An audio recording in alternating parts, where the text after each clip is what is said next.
आशीष मौर्य जी। श्री हरिवंश महाराज जी। महाराज जी, ना खान पान ते भावे है, ना कोमल बसन सुहावे है, सब विषय लगे ते खारा है, हरि आशिक का मग्न आ रहा है। महाराज जी, साधक की ऐसी स्थिति कैसे और कब और किस किसी से प्यार किया है? सच्चा प्यार किए होते तो प्रश्न ही ना आता।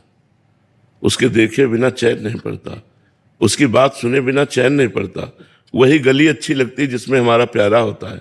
अगर प्यारे का मिलन न हो तो भोजन अच्छा नहीं लगता, नींद अच्छी नहीं लगती, रात में लेटो तो वही ध्यान में आ रहा है, उसके सिवा कोई है नहीं, कुछ अच्छा नहीं लगता। अपना श्रृंगार भी अच्छा नहीं लगता, दोस्त भी अच्छे नहीं लगते, कुछ अच्छा नहीं लगता। बस एक बार उस गली से कोई गुजर जाए और वो मुझे बताए कि मैंने उसे देखा है, मैंने उसे देखा है। कोई आके बता दे कि वो मेरे विषय में बात कर रहा था, वो मेरी चर्चा, वो मुझे जानता है, मैं इतना प्यार करता हूँ, वो मुझे भी जानता है।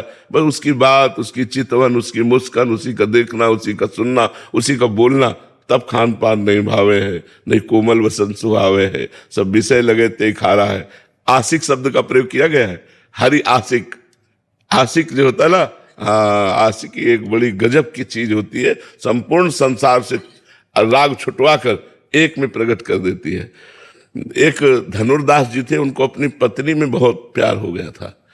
इतनी सुंदर वो थी और इतना उनको प्यार हो गया था कि वो देखते ही रहते थे। तो जैसे बाजार से सामान लाना है तो वो ऐसे नहीं जाते थे, पत्नी को साथ लेके जाते थे। पत्नी सीधे चल रही और आप उल्टे चल रहे, छाता लगा के कि धूप न लग जाए, और ऐसे मतलब अपार प्यार पत्नी से। तो लोग हंसी उड़ाते, लेकिन उनको इसकी किसी की परवाह नहीं थी। रंगनाथ जी के आचार्य को उनके शिष्यों ने बताया कि आज हमने बाजार में एक आदमी ऐसा देखा जो अपनी पत्नी पर इतना आसक्त है कि वो बैग चल रहा है, वो बैग चल रहा है, पत्नी सामने से आ रही है, वो छाता लगा ऐसे। तो उन्होंने कहा ये तो बहुत आशिक आदमी है, इसकी जरूरत तो हमको है, गए हमको मिलाओ। गए तो बाजार में वो सामान खरीद रहे थे, वो एकटक अपनी पत्नी को देख रहे थे। प्यार प्यार होता है, किसी की परवाह नहीं करता प्यार। वो नजदीक गए और उन्होंने कहा तुम इतना अपनी पत्नी में आसक्त क्यों हो? तो कहा बहुत सुंदर है। बोले इससे सुंदर अगर हम आपको दिखा दें? तो बोले हो ही नहीं सकता। तो ऐसे जे कपोल पे ऐसे स्पर्श किया, चपत लगाई, तो सामने ठाकुर रंगनाथ जी। छूट गया छाता, छाता छूट गया, पत्नी भूल गए। भगवान की मंद मुस्कान। बहुत बड़े महात्मा हुए, उनका नाम हुआ धनुर्दास जी महाराज, बहुत बड़े महात्मा हुए। तो आशिकी जब प्रबल हो जाती है तब जीना मुश्किल हो जाता है, अपने प्यारे के बिना जीना मुश्किल हो जाता है। अपना प्यारा नजदीक होता है तो डर लगता है कहीं छूट ना जाए, एक भय लगा रहता है कि कहीं हमारा बिछोह ना हो जाए, कहीं कुछ हो ना जाए। मतलब वो हर समय अपने प्यारे के विषय में, तब उसे खान पान अच्छा नहीं। खान पान अच्छा जब लगेगा जब प्यारा साथ होगा। प्यारे के बिना खान पान नहीं भावे है, नहीं कोमल वसन सुहावे है, सब विषय लगे ते खारा है, हरि आशिक का मग। प्यार बहुत बड़ी चीज है। देखो एक आप चपत लगा दिए तो अरे वो तो भाव दशा होती महापुरुषों में, कभी ऐसी भाव दशा उनकी होती है कि वो ऐसे कर दिए, जीव का कल्याण कर दिए। थप्पड़ मारने से भगवत साक्षात्कार नहीं हो जाता। उन्होंने कृपा करके, आचार्य थे ना, तो आचार्यों में इतनी सामर्थ्य होती है कि वो कृपा करके जिसको चाहे पापी से पापी को भी भगवान का दर्शन तुरंत करवा दे। हमारे यहाँ नरवाहन जी हुए हैं, बहुत बड़े डाकू थे, पूरे ब्रजमंडल में थर थर कांपता था ब्रजमंडल, और यहाँ जो आता था उसको कर देना होता था राजा नरवाहन को। तो हरिवंश महाप्रभु राधा वल्लभ जी को लेकर जब वृंदावन आए तो मदन टेर पर विराजमान हुए, और ये सूचना उनके सेवकों ने, नरवाहन के सेवकों ने दी, और उन्होंने बताया कि ऐसे महापुरुष हैं कि हमारी हिम्मत ही नहीं कि मैं कर मांग लूं उनसे। बहुत सुंदर हरिवंश महाप्रभु थे, बड़े तेजस्वी महाप्रभु थे। सेवक जी ने वर्णन किया है, अतुलित रस बरसत सदा सुख निधान बनवास, अद्भुत महिमा महि प्रगट सुंदरता की राशि, सुंदरता की राशि कनक दुति देह रिज रुचि, बारिज बदन प्रसन्न हास मधुरंग सुचि, शुभ्रु सुष्टु ललाट पट सुंदर कर्णम, नयन कृपा अवलोक प्रणत जन आरति हरणम। इतना सुंदर स्वरूप, और करुणा करके देख ले तो जीव निहाल हो जाए। तो बोले हमारी हिम्मत ही नहीं पड़ी कि हम कर मांगे। तो नरवाहन जी ने कहा कि मैं जाता हूं, देखता हूं। तो वो मतलब महाप्रभु के प्रति चले तो हृदय में एक अलौकिक आनंद। तो उनकी हिम्मत नहीं पड़ी कि वो सामने जाए।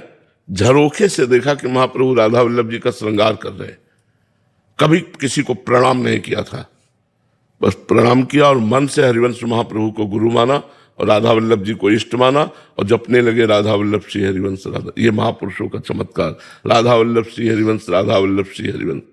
इधर एक यमुना जी से ही व्यापार चलता रहता था पहले, बड़ी बड़ी नावों में, जल जहाजों से। तो यमुना जी से एक व्यापारी जा रहा था, जैनी, करोड़ों असरफियों का व्यापारी था वो, स्वर्ण आदि का सब।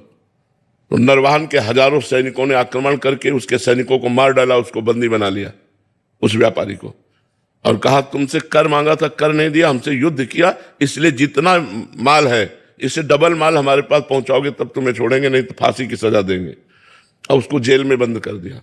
और उसने कहा इतना हम कहाँ से लाएं, जितना ये है इसी व्यापार, ये मूलधन है, अब इसी से तो हम अपना काम चलाते थे, हम कहाँ से लाएं। तो निश्चित की गई कल फांसी की सजा होगी उसकी। नरवाहन जी इन सबसे अलग होकर एकांत में राधा वल्लभ श्री हरिवंश, राधा वल्लभ श्री हरिवंश। एक दासी जो थी वो नरवाहन जी को जो सेवा में उपस्थित रहती थी, उसने भोजन लिया और जैनी के पास जाकर कहा आज खा ले रात्रि में, कल तुझे दिन में फांसी की सजा होगी। तो उसने कहा कोई बचने का उपाय? बोले बराबर का धन दे दीजिए। तो बोले वो तो है नहीं। तो बोले एक उपाय काम कर सकता है, तुम जोर से, अभी हम जब भोजन दे के चली जाए तो जोर से चिल्लाना राधा वल्लभ श्री हरिवंश, राधा वल्लभ श्री हरिवंश, राधा वल्लभ श्री हरिवंश, राधा वल्लभ श्री हरिवंश। मुझे 100% विश्वास है कि तुम्हारे प्राण बच जाएंगे। अब प्राण फांसी की सजा हो किसी को अरे वो जी जान से शुरू हुआ रात्रि में राधा वल्लभ, तो सुनी रात्रि, तो ये आवाज नरवाहन के महल तक पहुंची। नरवाहन जी ने कहा अरे ये तो अपराध बन गया, हमारी जेल में हमारा कोई गुरु भाई आ गया। वो तुरंत आए और आकर के चरणों में प्रणाम किया और कहा क्षमा करो, मुझे पता नहीं था आप हमारे गुरु जी से दीक्षित है। और वो केवल दासी ने बताया था। उन्होंने कहा कि अपने सैनिकों को बुलाया और कहा इनको अभिमुक्त करो, और उनको खूब आदर सत्कार किया, खूब सम्मान किया। उस जैनी ने विचार किया कि जिनके नाम के बल से मुझे प्राण बख्शे गए और सारी संपत्ति मिल गई, जहां फांसी मिलनी थी वहां मुझे सम्मान मिला, मैं एक बार चल के दर्शन तो करूं। तो लोगों से पूछा कि राधा वल्लभ श्री हरिवंश के, तो बताया राधा वल्लभ इष्ट श्री हरिवंश आचार्य मदन टेर में विराजमान। वो जाके चरणों में गिरा, सारी संपत्ति समर्पित की। महाप्रभु ने कहा संपत्ति हमें नहीं चाहिए, तुम कैसे शरण में आए? तो उसने पूरी घटना बताई। तब महाप्रभु ने नरवाहन को बुलाया कि राधा वल्लभ श्री हरिवंश नाम में इतनी श्रद्धा और इतनी प्रीति। तो फिर महाप्रभु ने 2 पद चतुरासी जी के नरवाहन को दिए, मंजुल कल कुंज देश राधा हरि विशदवेश। एक ये है और एक है चल ही राधिके सुजान तेरे हित सुख निदान। इस पद में महाप्रभु साक्षात प्रियालाल का दर्शन नरवाहन को कराते हैं। नरवाहन प्रभु निहार लोचन भरी घोषणार। नरवाहन प्रभु सुकेली बहु। वो पहले पद में है, ये दूसरे पद में जो 12वां पद है, नरवाहन प्रभु निहार लोचन भरी घोषणार, नखसिक सौंदर्य काम दुख निकंदनी, बिलसो भुज ग्रीव मेली, भामिनी सुख सिंधु झेली, नौ निकुंज श्याम केली जगत बंदनी। महाप्रभु ने आचार्य है, वो आचार्य कृपा करे तो घोर पापी को भी साक्षात प्रियालाल का दर्शन करा दे। ये आचार्य की महिमा होती है।